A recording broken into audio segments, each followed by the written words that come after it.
Wiring එක අවසන් කරගත්තට පසුව අපි ඉන්වර්ටර් එක ඔන් කරගන්නවා. ඊට පසුව අපි ඉන්වර්ටර් එක ඔන්ලයින් සම්බන්ධ කරගන්න ආකාරය තමයි ඊට පස්සේ අපි කන්ෆිගරේෂන් පාර්ට් එක තමයි අපි දැන් කතා කරන්නේ.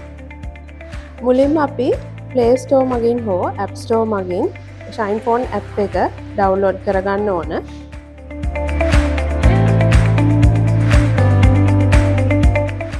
Shinephone app එක මේ icon එක මගින් තමයි අපිට පෙන්වන්නේ. ඒක ඩවුන්ලෝඩ් කරගෙන app එක ඕපන් කරගන්නවා. මේ ඉන්ටර්ෆේස් එක තමයි තියෙන්නේ. එතකොට අපි username එක සහ password එක දීලා install account එකට log වෙන්න ඕනේ.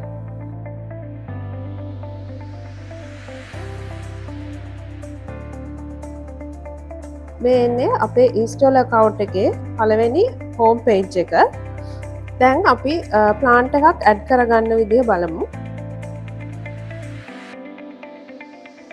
one click to add. මෙතනින් අපිට user ගේ කියන්නේ end user ගේ plant එක අපිට create කරන්න පුළුවන්. මේ page එකට ආවට පස්සේ අපි මෙතන server එක select කරගන්න ඕනේ. Broward server. ඊට පසුව අපේ country of origin එක ලබා දෙනවා. ශ්‍රී ලංකා. ඊට පස්සේ end user ගේ username සහ password එක අපි ලබා දෙනවා. time zone එක විදිහට අපි මෙතන ලබා දෙන්න ඕනේ GMT +5.5.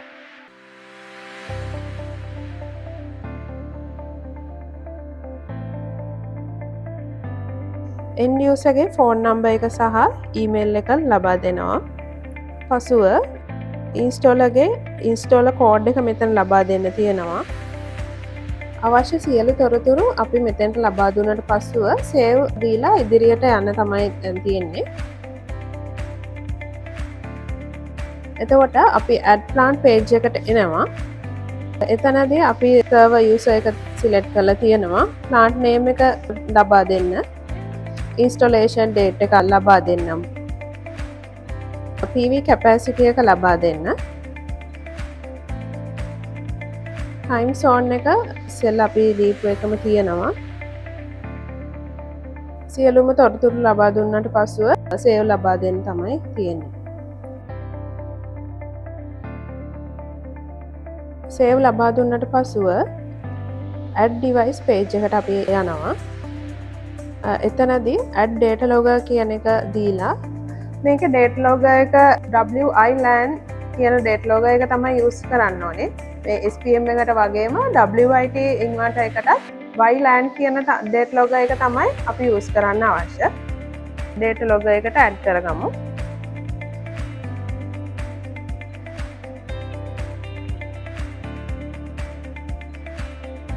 අපිට QR එක scan කරාම මේ විදිහට page එකකට එනවා. එතකොට අපි ඉදිරියට යනවා confirm කරලා. මේ විදිහට එනවා අපිට Wi-Fi connection, LAN connection කියලා. අපි Wi-Fi connection එක through තමයි දැන් යන්නේ. ඊට පස්සේ අපි phone එක data logger එකත් එක්ක connect වෙන අවස්ථාව තමයි මේ පෙන්නන්නේ. මේක connect වෙන්නේ මෙයා Bluetooth මගින්. එතකොට එතනදී Bluetooth on වෙනවා phone එකේ. එතකොට මේක configure වෙනවා. මේ අවස්ථාවේදී අපි එතන notification එක එනවා. අනිවාර්යයෙන්ම data logger එකේ LED bulb එක මේ අවස්ථාවේදී blue steady තියෙන්න ඕනේ. දැන් මේ අවස්ථාවේ තියෙන්නේ blue blink වෙන ගම. එතකොට අපි මේක blue steady කරගන්න මේක එකපාරක් press කරන්න ඕනේ. මේ විදිහට blue steady වුණා. දැන් අපි නැවතත් මෙතනට ආවම ඇවිල්ලා quick search දුන්නාම මෙයා data logger එක Bluetooth මගින් connect කරගන්න අවස්ථාව තමයි නැවතත් තියෙන්නේ. මෙතනදී data logger එකේ upgrade version එකක් එනවා. අපි ඒක දැනට skip කරලා ඉදිරියට යනවා.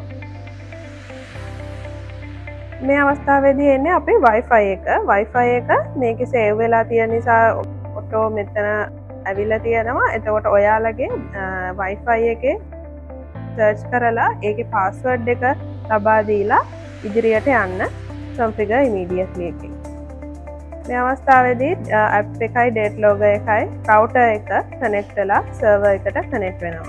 කන්ෆිගරේෂන් එක මේ වෙලාවේදී සක්සස්ෆුල් වුණා.